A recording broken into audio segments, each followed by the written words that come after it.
ఎట్లా సాధిస్తారా ఇంటి పేరు అని ఎవరికి కావాలా ఇంటి పేరు పెళ్ళైనోడికి కావాలా ఇంటి పేరు మా ఆయన పేరు చెప్పుకుని ఊరుగా బతుకుతాంటాయి.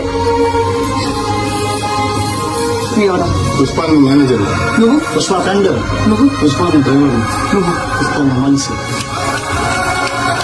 ఇలా ఎవరినైనా అడిగినా వాళ్ళు పేరు చెప్పుకో పుష్ప మంచి అని చెప్పుకుంటారు. ఇదంతా ఎందుకయ్యా? ఈయనెవరు? పుష్పాలన్న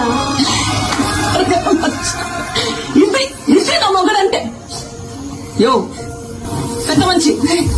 పుష్ప అంటే పేరు కాదు, పుష్ప అంటే బ్రాండ్.